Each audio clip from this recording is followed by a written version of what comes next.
बुलाए, सब प्रसाद पा रहे हैं। गिरिराज जी को कह रहे हैं लाला जी कहीं इंद्र नाराज तो ना है रो।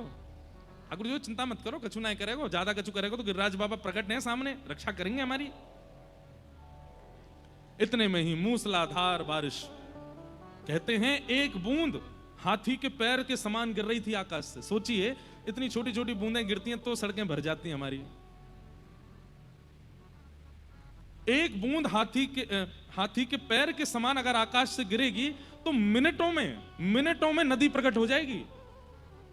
मूसलाधार ऐसे बड़े बड़े सांबर तक मेघमालाएं गिर रही थी आकाश से। ब्रजवासी सब दौड़ रहे हैं, त्राहिमाम त्राहिमाम। अरे हम तो पहले ही मना कर रहे, या गिरिराज बाबा को मत पूजो, इंद्र नाराज है जाएगो, हमारी कोई ने नहीं सुनी। या 7 वर्ष के लाला की बात मान करके सबने अपने इष्ट छोड़ दिए। ठाकुर जी बोले अविश्वास, भक्ति में अविश्वास नहीं होना चाहिए, चाहे जैसी परिस्थिति आ जाए। अरे कहां तक कहें हाथ पैर काटने को हो जाए। कल कथा सुनाएंगे मूरत ध्वज राजा की। ठाकुर जी ने ऐसी परीक्षा ली कि उनको कह दिया कि तुमको सर काट के रखना पड़ेगा, तो धरने को तैयार है, लेकिन ठाकुर जी के प्रति जो भाव है उसका त्याग नहीं किया।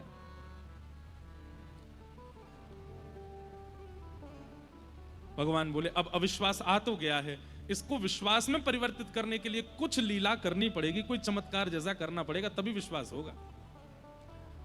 तुरंत ठाकुर जी ने गिरिराज बाबा को प्रणाम किया, हे गिरिराज बाबा कृपा करो। और प्रणाम करके 7 कोस लंबे चौड़े गिरिराज पर्वत को दोनों भुजाओं से अधर करके ठाकुर जी भीतर प्रविष्ट हो गए। और प्रविष्ट होकर बिल्कुल मध्यस्थ पहुंच करके ठाकुर जी ने अपने बाम हस्त की कन्नी उंगली को जैसे ही ऊंचा किया, 7 कोस लंबे चौड़े गिरिराज पर्वत अधर हो गए।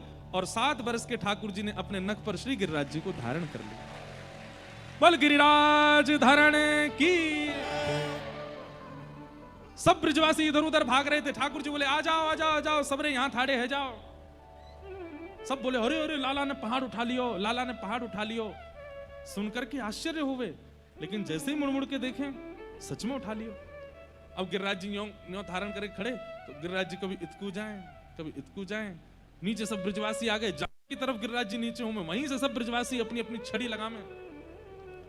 इतने में ही आगे श्री हनुमान जी महाराज, और हनुमान जी महाराज हमारे ब्रज में हैं पूंछरी के लोठा।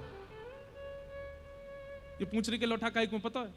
हनुमान जी बड़े व्याकुल थे द्वापर में कि भैया त्रेता में तो हमको सेवा मिली, पर द्वापर में तो हम कुछ कर ही नहीं रहे, खाली बैठे हैं, और ठाकुर जी की सेवा ना हो तब तक कैसे काम चले। तो ठाकुर जी के हृदय को यह बात पता चल गई कि हनुमान जी व्याकुल हैं। तो ठाकुर जी अपनी गैया लेके गिरिराज जी की तलेटी में जाने लगे जहां हनुमान जी बैठे थे। और ठाकुर जी जाकर के जैसे हनुमान जी की खिरक में पहुंचे, पूंछरी के लोठा। पूंछरी के लोठा क्यों बोलते हैं उनको? श्री गिरिराज पर्वत जो है ना, वो गाय के आकार में है। अगर आप कभी ऊपर से दर्शन होते हैं, कई जगह फोटोज हैं, गौ की आकृति है गिरिराज जी की। और उस गौ आकृति गिरिराज जी की जहां पूंछ है, मतलब जहां टेल जाती है, जहां से परिक्रमा ऐसे मुड़ जाती है, उस स्थान को पूंछरी बोलते हैं। वहां क्या है? गिरिराज जी की पूंछ है, गिरिराज रूपी गौ की पूंछ है। और वहां जो पड़े रहते हैं लोठा, ब्रज को शब्द है, खाए खाए भयो से लोठा, खाए खाए के पड़ो बस, तो इसलिए नाम पड़ गया पूंछरी के लोठा। तो वहां श्री ठाकुर जी गए गैयान के संग, तो पूंछरी के लोठा बढ़िया पहलवान हनुमान जी बैठे हैं। तो श्री ठाकुर जी ने कही सुनो, हमें यूं पता चलिए कछु साल बाद हमारो राक्षसन से युद्ध होएगा। हनुमान जी महाराज ने जैसी छवि देखी पहचान गए, ये तो रघुनाथ जी हैं, ये तो लीला कर रहे हैं, ठाकुर जी बन के आ गए। अरे अरे जय हो, अरे आप मुंह को वंदन मत करो, हम तो यूं कह रहे हैं पूरे दिन गैया चढ़ती रहे, हम वृक्ष के नीचे लेटे ही रहे, कछु करें तो है ना है, आप भी यहाँ पड़े ही रहो। अगर आप कृपा कर दोगे तो हमने देखी आप बड़े पहलवान हो, हमको ने कुश्ती सिखाए दो। तो श्री हनुमान जी महाराज ठाकुर जी को कुश्ती सिखाते हैं वहां पे, कंस से युद्ध करवे की। इसलिए श्री हनुमान जी वहां पे ठाकुर जी के सखा बन गए और उनको कुश्ती सिखाते हैं। तो आज जब ठाकुर जी ने गिरिराज जी उठाए और सब ब्रजवासी गिरिराज जी पर ऐसे अपने डंडा लगाने लगे उठावे को, अब गिरिराज जी कहां उठवे वाले हैं। लेकिन ठाकुर जी बोले भाई ये ब्रजवासी इतनी मेहनत कर रहे हैं, गिरिराज जी को कोई तो उठवाओ। तो हनुमान जी को इशारा किया जाओ। इतने में हनुमान जी अपना बड़ों से लठ लेके आए। अरे हटो रे ब्रजवासियों, मैं अपना लठ लगाऊं। जैसे ही लठ लगा के ऊपर करने लगे, सब बोले पूंछरी के लोठा की हुप हुप। और जैसे ही हुप हुप करके दंडांते ऊपर किए तो गिरिराज जी अधर है गए। अधर जैसी भये तब सब बोले प्यारे क्या बात है बंसी वारे, शाबाश। ऐसे श्री गिरिराज जी स्थिर हो गए और सब ब्रजवासी अपनी अपनी छड़ी लगा के, और छड़ी लगा के यूं ही नहीं खड़े, बिल्कुल ऐसे, बिल्कुल होटल ने भींच के, जैसे इनने ही पूरा जोर लगा रखो है। कोई आ भी जाए बगल, ए दारी के बगल में मत आवे, हिल जाऊंगा, गिर जाएंगे गिरिराज जी नीचे। ठाकुर जी खड़े, अरे कहा चिल्ला रहे हो लाला, तुम तो बात मत करे, मेरा ध्यान भंग है जाएगा, मैंने गिरिराज जी इधर कर रखे हैं। सब ब्रजवासी ऐसे खड़े। ठाकुर जी बोले, तुम लोगों ने उठा रखे हैं गिरिराज जी? बोले तो क्या लगा तेने उठा रखे हैं, ये हमारी छड़ी पे तो टिक रहे हैं।